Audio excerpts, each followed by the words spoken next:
Okay, so this has been wild. I'm only halfway through, but she talks about how, she would go to the clubs to look for donors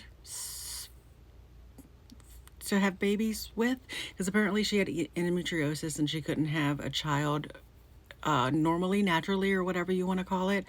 So it had to be through IVF. So she would go to the clubs to look for donors. Okay, so the donor for the first six kids, people talked about how she was in love with him, and this was how she was trying to keep him, all that kind of stuff. He even made it sound like that they had this great relationship, all this kind of stuff. But when they were talking to her, she was like, no, it was an agreement and I didn't have those feelings for him. And it just was really weird. She seems a little detached. I don't know. Granted, she's been through a lot. But anyway, yeah, she has the six kids that she can't even afford. Okay, she lives with her parents in like a two-bedroom apartment. They can't.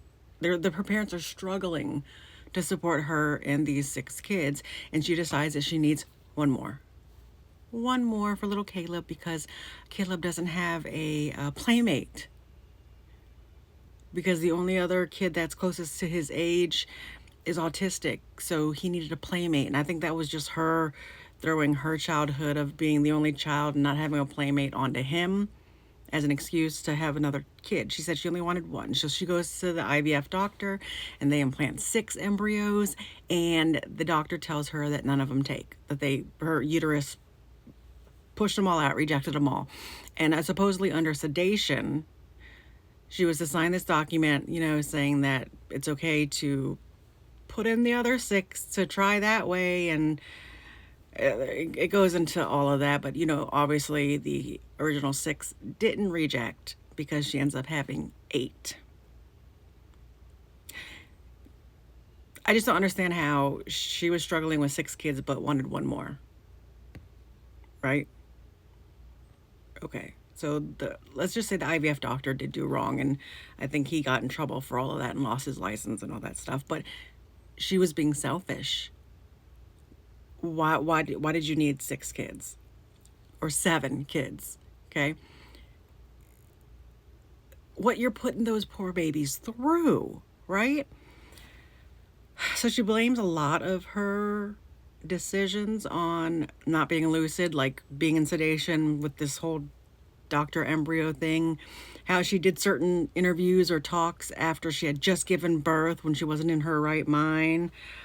She kept saying that she was not incompetent but immature, and that was totally obvious.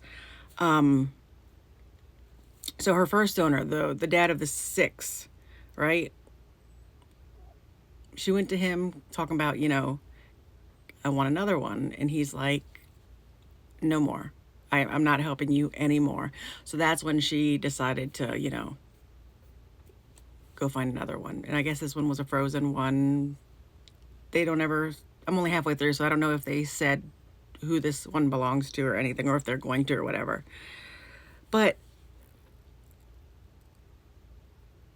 I just, like,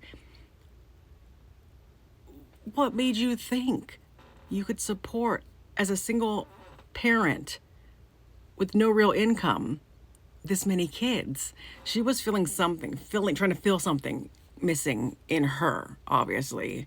And unfortunately, these poor kids are the ones that are going to suffer. Now, from what I can see in the documentary, the kids seem to have turned out fine. I'm not saying that she's a bad mom, because from what I can see, she looks like she's a great mother.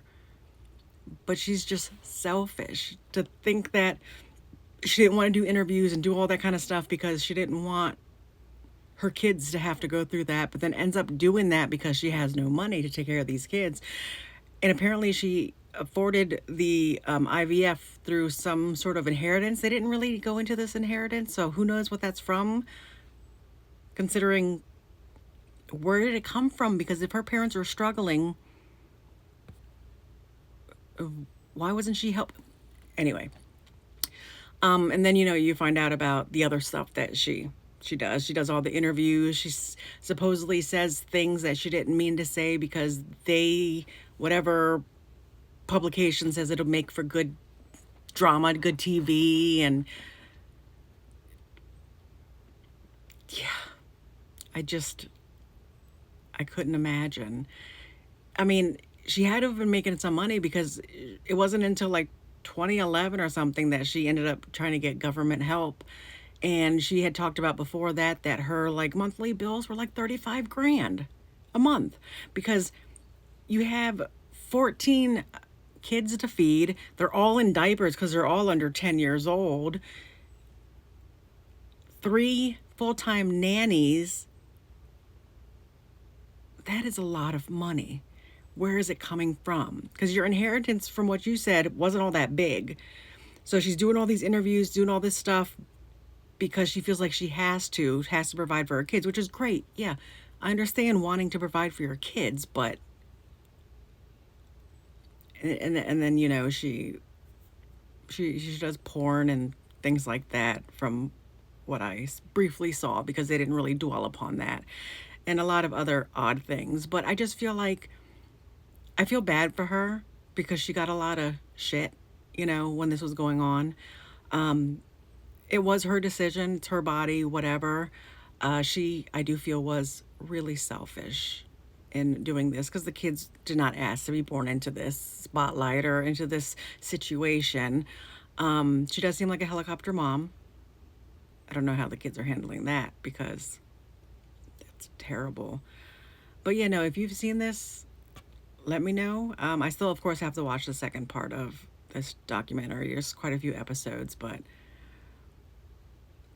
yeah, it's a bit crazy.